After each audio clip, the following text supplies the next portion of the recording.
By the end of this video, you are going to have the skills required to look at festivals and decide whether or not they are right for your film, so that you can develop a strategy for submitting to film festivals based on knowledge and not just hope. There are over 14,000 festivals and competitions listed on FilmFreeway at any given moment.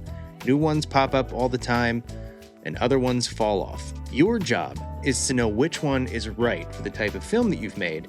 So in this video, we're going to play a little red light, green light with film festivals. Let's get going. So the first festival that I consider a green light are genre festivals that are somewhere between 2 and 5 years old. These are festivals that have had a little bit of experience. They run for a couple of years, and they are generally genre focused. Think sci-fi festivals, think horror festivals, LGBTQ festivals, women in film, minority in film, anything that is specific to a type of film. And the reason that these are green lights for me is because they have a targeted audience.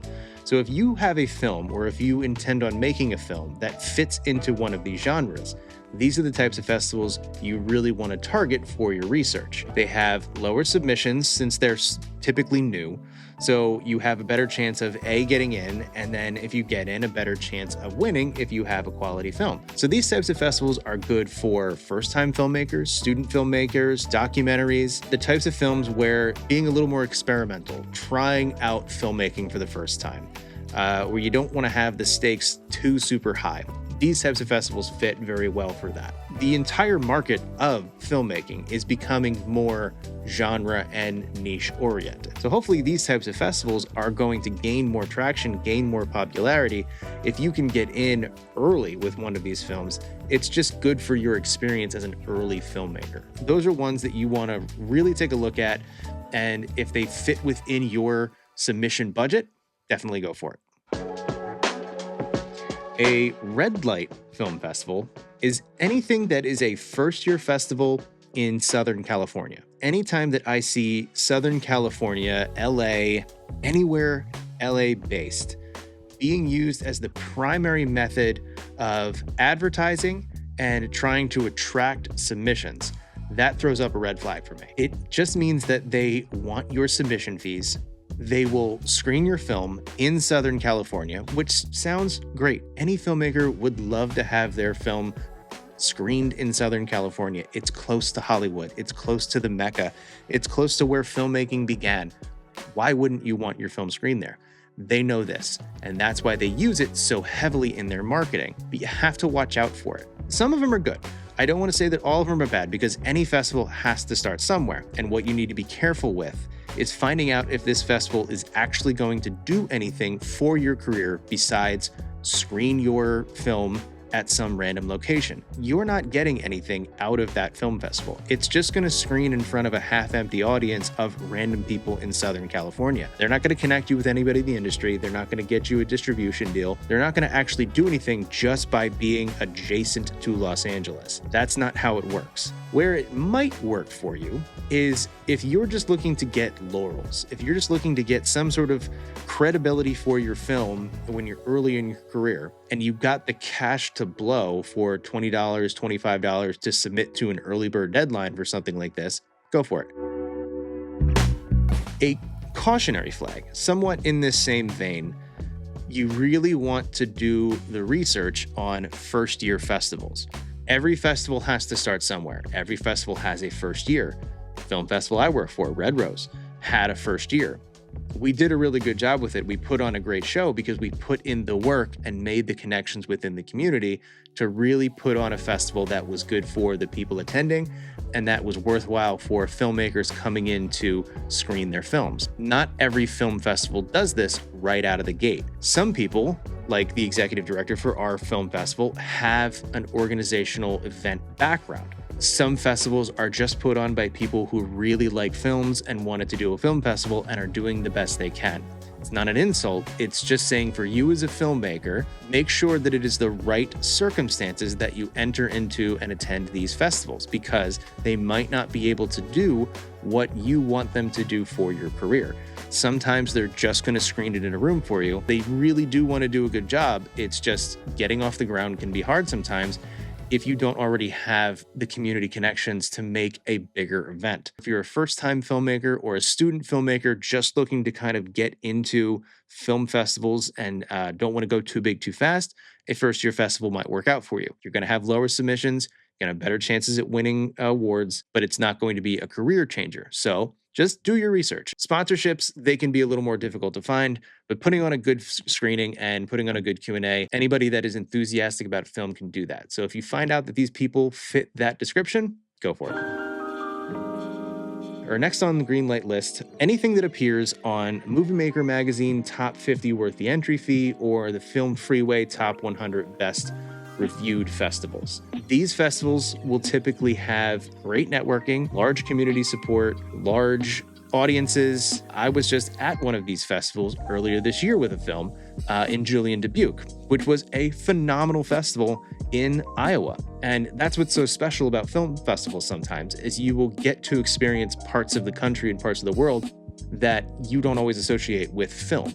And this was one of those great experiences, and I could definitely tell the reason that it made it onto this list. It's not easy to get on these lists. You don't just apply for it and get it. A lot of festivals are trying to get on them. Having said that, it's difficult to get into these festivals. They get anywhere between 1,500 and 1,700 submissions every single year. At that point, you can no longer afford to have tiny technical mistakes or major technical mistakes in your films. Now, this is probably not for first-time filmmakers. In some cases, for student filmmakers, these are the types of festivals you want to enter if you are absolutely confident, if you've been able to put some money, put some effort, or you're experienced enough to put together a technically sound film. Then you want to start entering these types of festivals. Next on my red light list is monthly festivals, or any kind of periodic festival. And the reason they're on my red list is because it's very difficult to put together a good film festival. There are a lot of resources that you have to gather between getting the venues, getting sponsors, getting materials together like brochures and festival passes, and any other types of materials that you are printing out and making for specific films or for your festival. That takes time. It takes us about 3 to 4 months to get everything in order so that we're ready to put on a good show every November. If you're putting on a festival every single month, you're splitting your focus 12 times a year. The attention that the festival organizers are going to be able to give to every single film that makes it in there is going to go down. You might not get the same type of experience at a monthly festival that you would at a regular film festival. Kind of throws up more red flags where it feels like they're just trying to generate every single month. They're trying to generate more and more and more submission fees, and they're trying to gain their budget that way. Is it a legitimate business practice? Maybe. It just kind of shows me, or it says to me, that they can't put the same type of energy into engaging with filmmakers every single time. It's really more of a machine that they're trying to run. It seems like they're really hoping that just getting into that festival and the notoriety that they may have built for it is good enough for your career that you find it worthy of entering in. Some of them that will be the case. It's worth looking into, but for the most part, these might not be the ones that I would spend a lot of your budget on.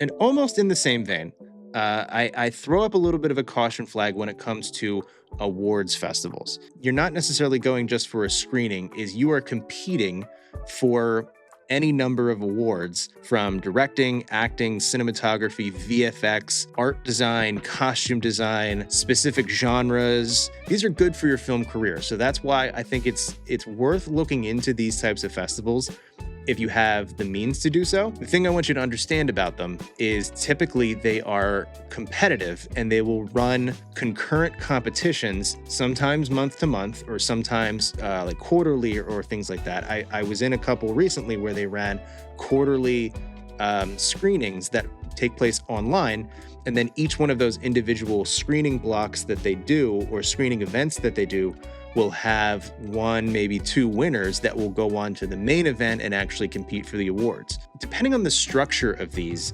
is really what I base it on when I'm thinking of whether or not they're worth submitting to. Maybe you can dedicate one or two on your list in your breakdown of which awards festivals you're going to go to. I wouldn't overload your breakdown with these types of festivals.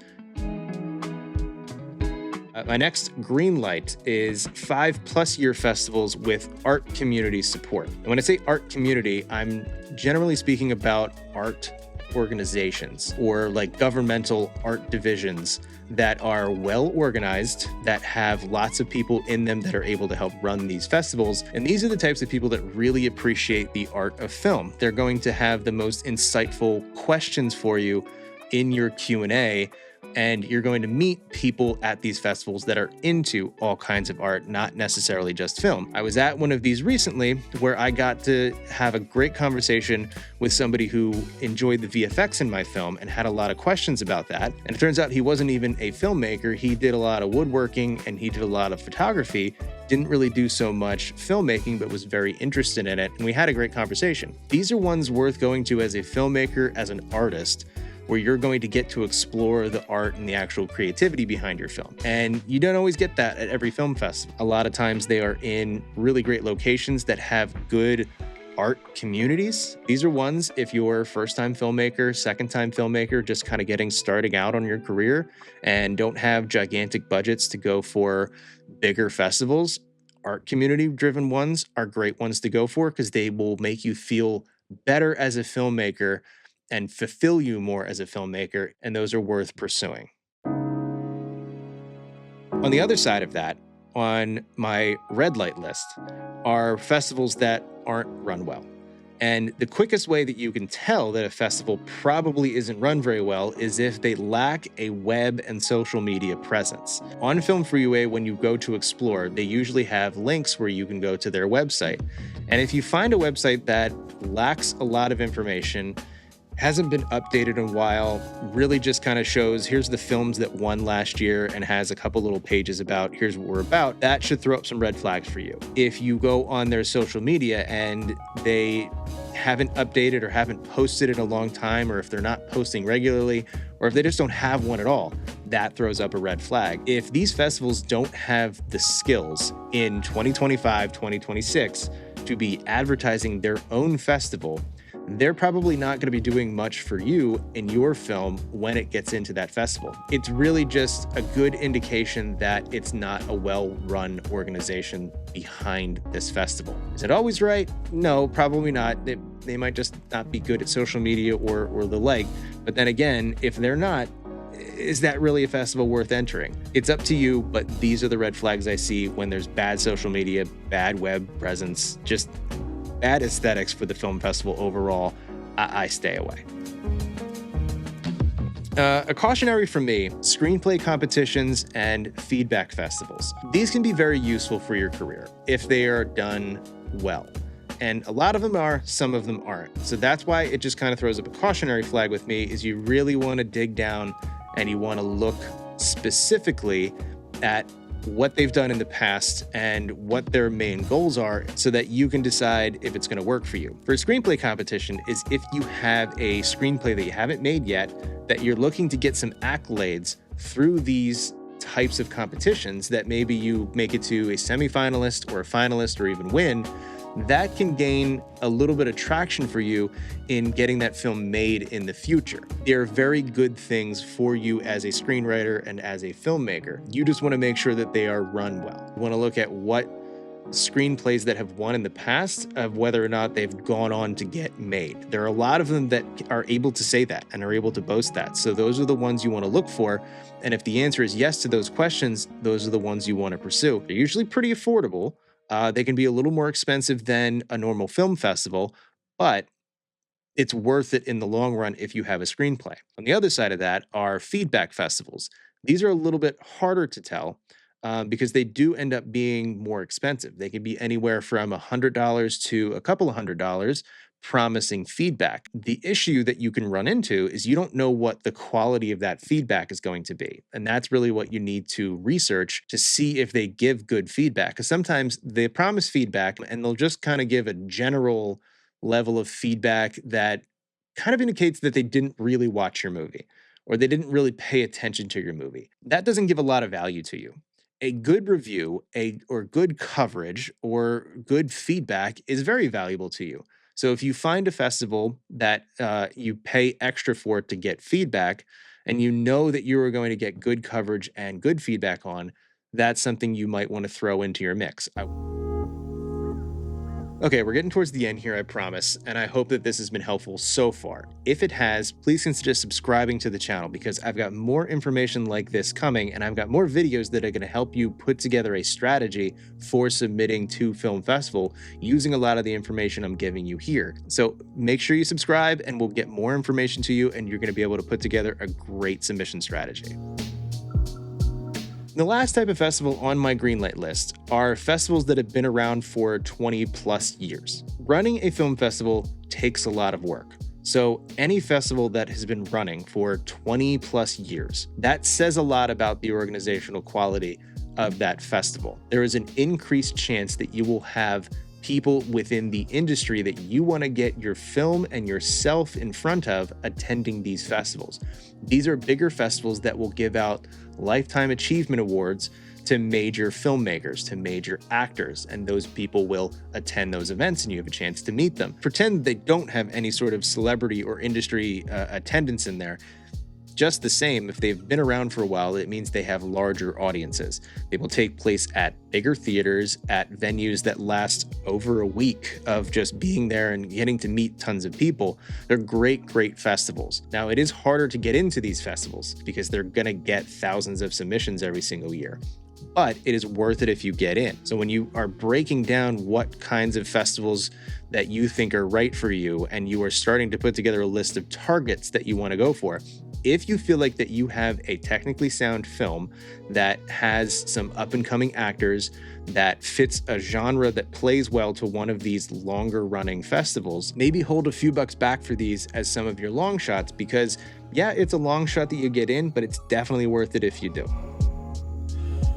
And the last red flag festival that I have are festivals that make big promises. But you'll run into some of these festivals that really promise a lot of industry benefit to getting in. They'll claim that they have distributors coming to their festival, and they'll claim that they have other people within the film industry, agents and people you've never heard of, but are also very powerful within the film industry that are going to be paying close attention to this festival or attending this festival. And just getting in can, skyrocket your career. I don't see this so much anymore. 10 or 15 years ago, I used to see a ton of these popping up around, especially the ones that are in around New York and LA, that they will just make such big promises that it just seems too good to be true, and it usually is, and there's just no way that they can actually fulfill this. You don't really have much to lose if there's not much of a submission fee, or if it's close enough to you that you can just take a day trip there and not have to stay overnight anywhere or spend a ton of money on air travel or food or anything like that. The less you have to lose, the more of a risk you can take on something like this. But generally, if they're making these big promises, there's just no way that they can come through on them, and they're not really worth much of your time or much space in your breakdown. I say to reserve about 10% of your submission budget, the dedicated submission budget that you have, to long shots. So those 20-year festivals, 20-plus year festivals are one of them. You can put the major festivals in there. They're obviously major festivals for a reason. They're not a cautionary flag for me because I don't think that they're legitimate. They're all legitimate. Sundance, Cannes, TIFF, London, Berlin, Venice. There's all kinds of them all over the world. These major festivals where major movies will have their premieres. It is one of the best things about the film industry, these major film festivals. If you have a bigger budget and you can afford to take that kind of a risk, hey, go for it. Submit it to Sundance. Why not? Your film is probably not going to get in, but I'm never going to say never. And I'm never going to say don't try. My only real advice and my only caution with these types of festivals is if you don't have a lot of money to spend, I wouldn't waste it submitting to Sundance just yet. All right, and that is my fairly comprehensive breakdown of the types of festivals that you're going to find on FilmFreeway. Not every festival is alike. So now that you know what types of festivals out there, you know what red flags to look for, you know what cautionary flags to look for, you can start to look at that breakdown and figure out which types of festivals you really want to go for with a little bit of knowledge instead of just blind hope. You're going to set better expectations for when you attend the festivals once you get in. I hope that was helpful. If it is, please leave a like on the video. Please consider subscribing. And I am also available for coaching if you have more questions about what types of festivals that we talked about, any other questions about your film and what festivals you think they might be right for. Click the link in the description to my personal website, set up some time with me, 15, 20 minutes just to get to know you, figure out what you want to know. I'm always happy to help. Until that, I will see you next time.